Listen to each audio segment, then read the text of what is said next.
So yeah, I'm going to read some poetry from my new collection, Odd as Fuck.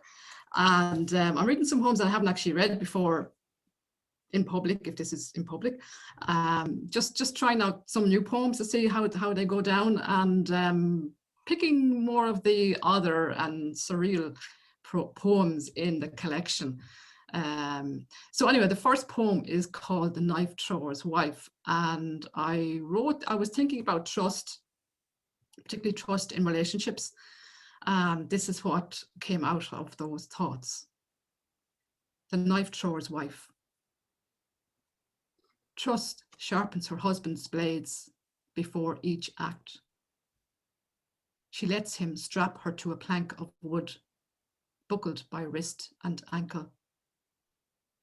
Knowing that she'll survive his onslaught, she tells him to do what he has to do, no matter how bloody that might be. He holds each knife by its steel blade, and with a flick of his wrist, lets it fly in a half spin towards her, with much less skill than Sylvester Bawn. Trust doesn't flinch when a knife lands millimeters from the tip of her right ear, or another grazes her left thumbnail. More, she says, until there's nothing left to throw. After the applause, she pulls each knife from the plank, locks them in their steel case until they are needed again. So the next poem is just a really silly poem, to be honest. I was thinking about pigs in sties, and it kind of came more about life in a way. Anyway, it's called Birth to Bacon. Life is fighting with other piglets to latch onto mother's teat, getting too close to her belly and risking suffocation. Life is rolling in a mucky sty, gorging on mulched turnips.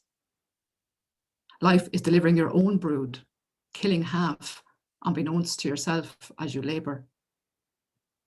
Life is running around the farmyard through squawking hens and strutting cocks to escape the butcher's knife.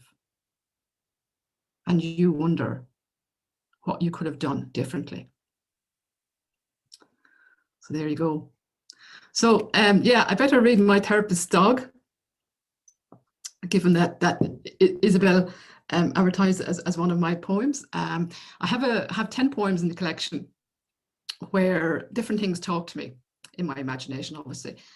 They were inspired by Martina Evans, who's an Irish poet, and she wrote a poem called The Day Her Cat Talked to Her. So I'm going to read a few of them actually today, because they're just silly and they're funny and I like reading them.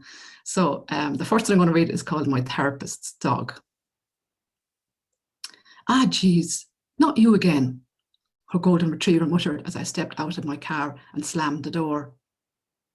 When are you going to stop coming here? She has to have 2 coffee pods before your sessions. The doctor told her to stop drinking. Sets her heart racing. It's you, not the coffee. And what was going on at the last session?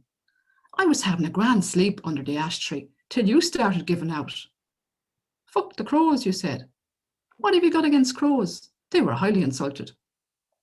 You've been coming here for far too many years. I said as much to her last week. She starts jabbering on about transference, attachment and detachment. I had to go outside for a run to clear my head. And why do you have to hug her after every session? She's your therapist, not your mother.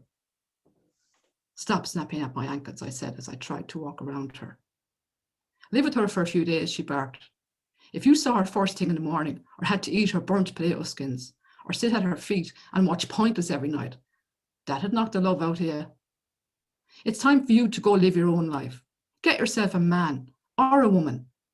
Stop wrecking our heads with your daddy never loved me stories. There's only so much of that a dog or a therapist can take.